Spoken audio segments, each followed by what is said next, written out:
नमस्कार साथियों। राजस्थान कर्मचारी चयन बोर्ड ने अपना नोटिफिकेशन जारी कर दिया है और पात्रता परीक्षा के बाद अब मुख्य परीक्षा का जो नोटिफिकेशन था वो आज जारी हो गया है। परीक्षा की तिथि भी निर्धारित हो चुकी है। परीक्षा की तिथि जनवरी में रखी गई है और परीक्षा जो होगी वो 17 जनवरी से लेकर 21 जनवरी तक प्रस्तावित है।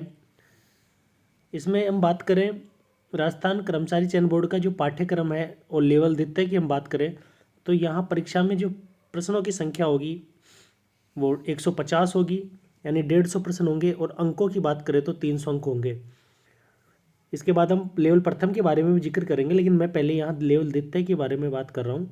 तो परीक्षा होगी 17 से 21 जनवरी 2026 में और परीक्षा में जो प्रश्न होंगे उनकी संख्या होगी 150 और अंक होंगे 300। परीक्षा के लिए जो समय अवधि होगी वो होगी 2 घंटे 30 मिनट, यानी कि 2.5 घंटे का पेपर होगा जिसमें आपको 150 प्रश्न देखने को मिलेंगे और उनके अंकों का जो भार होगा वो होगा 300। इसमें आपके लिए नकारात्मक अंकन भी लागू होगा और नकारात्मक अंकन में वही 1/3 वाला होगा।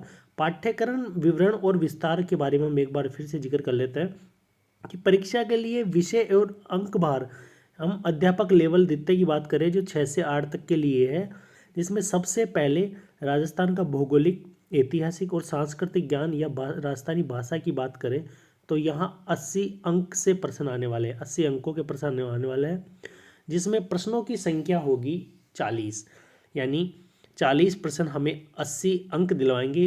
राजस्थान का भूगोल, ऐतिहासिक या सांस्कृतिक ज्ञान या राजस्थानी भाषा से संबंधित होंगे। उसमें राजस्थान का जो भूगोल है उसमें भी बिंदुओं को विस्तार से समझाया गया, जिसमें सबसे पहले राजस्थान का भौगोलिक स्वरूप हो गया, मानसून एवं तंत्र, जलवायु, अपवा तंत्र जिसमें झीलें, नदियाँ, बांध, एनीकट, जल संरक्षण विधि और तकनीक, राजस्थान की वन संपदा, वन्य जीव जंतु, वन्य जीव संरक्षण, मृदाएं और मृदा संरक्षण, राजस्थान की प्रमुख फसलें, जनसंख्या, जनसंख्या घनत्व, साक्षरता और लिंगानुपात, राजस्थान की जनजातियाँ और जनजातीय क्षेत्र, धात्विक अधात्विक खनिज, राजस्थान के ऊर्जा और संसाधन परंपरागत जिसमें और गैर परंपरागत दोनों शामिल है, राजस्थान के पर्यटन स्थल और राजस्थान में यातायात के साधन। ये हमारे भूगोल से संबंधित प्रश्न होंगे। और इसके बाद में जो निर्धारित किया गया है वो है हमारा इतिहास और संस्कृति, राजस्थान का इतिहास और संस्कृति। तो राजस्थान के इतिहास और संस्कृति की यदि हम बात करें तो यहाँ कौन कौन से बिंदु शामिल किए गए हैं। सबसे पहले राजस्थान की प्राचीन सभ्यताएं जिसमें कालीबंगा, आहड़, गणेश्वर, बालाथल और बैराठ इत्यादि हैं। राजस्थान की महत्वपूर्ण ऐतिहासिक घटनाएं जिसमें प्रमुख राजवंश हो गए, उनकी प्रशासनिक राजव्यवस्था हो गई। राजस्थान की स्थापत्य कला, किले, स्मारक, बावड़ी, हवेलियाँ शामिल की गई है। और राजस्थान के मेले, त्योहार, कला, लोक संगीत, लोक नाट्य और लोक नृत्य भी शामिल किए गए हैं।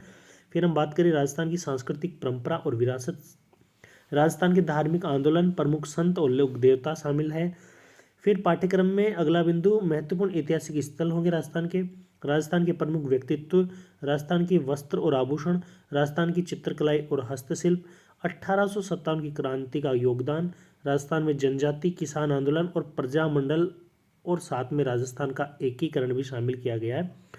और साथ में प्रिय विद्यार्थी यहाँ राजस्थानी भाषा से संबंधित भी प्रश्न पूछे जाएंगे, जिसमें राजस्थान की बोलियाँ, राजस्थानी कृतियाँ, राजस्थानी साहित्यकार और राजस्थानी संत साहित्य और लोक साहित्य।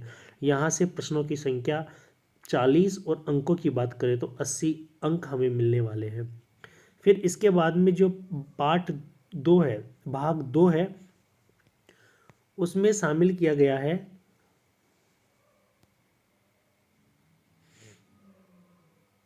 शैक्षिक परिदृश्य। भाग 2 में शामिल किया गया है शैक्षिक परिदृश्य। और शैक्षिक परिदृश्य में जैसे राजस्थान का सामान्य ज्ञान हो गया और शैक्षिक परिदृश्य हो गया। इसमें शिक्षण अधिगम के नवाचार, राज्य, केंद्र और राजस्थान सरकार की विद्यार्थी कल्याणकारी योजनाएं, और इसमें विद्यालय प्रबंधन संबंधित समितियां, राष्ट्रीय शिक्षा नीति 2020 और राजस्थान का हो जाएगा। फिर निःशुल्क एक अनिवार्य बाल शिक्षा का अधिकार भी इसमें शामिल किया गया है। सामयिक विषय भी शामिल किया गया है। फिर इसके बाद भाग 3 की बात करें तो संबंधित विद्यालय विषय का ज्ञान, जिसमें 120 अंक मिलने वाले हैं। जो भी अपनी भाषा होगी वहाँ से प्रश्न बनने वाले हैं। जैसे हिंदी की बात करें तो हिंदी वालों के लिए 120 अंक, और ऐसे SST वाले हो, चाहे उर्दू हो, पंजाबी हो, उनके भी 120 अंक का प्रश्न देखने को मिलेंगे। और इसके बाद में हम यदि बात करें तो इसके बाद में हमारे पास में आता है शैक्षणिक रीति और विज्ञान। शैक्षणिक रीति और विज्ञान से 20 अंकों के प्रश्न मानने वाले हैं। 20 अंक हमें दिलाने वाले हैं। प्रश्नों की संख्या 10 होगी। और फिर उसके बाद जिसमें शैक्षणिक रीति विज्ञान में हिंदी वालों के लिए हिंदी हो जाएगी, अंग्रेजी वालों के लिए अंग्रेजी, संस्कृत वालों के लिए संस्कृत और सिंधी वालों की सिंधी। इसी प्रकार जिनकी जो भाषा होगी उनकी शैक्षिक नीति विज्ञान से होगी। जैसे हिंदी की बात करें तो हिंदी वालों के लिए हिंदी होगी। यहाँ भी हमें 20 अंक मिलने वाले हैं। और इसके बाद यदि हम बात करें तो इसके बाद में हमारे पास आता है ये गणित सामान्य विज्ञान वालों के लिए हो गया।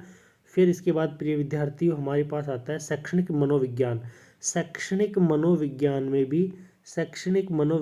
भी 20 अंक आने वाले हैं। 20 अंक आने वाले हैं, यानी प्रश्नों की संख्या कितनी हो जाएगी? 10, जिसमें ये बिंदु शामिल किए गए हैं।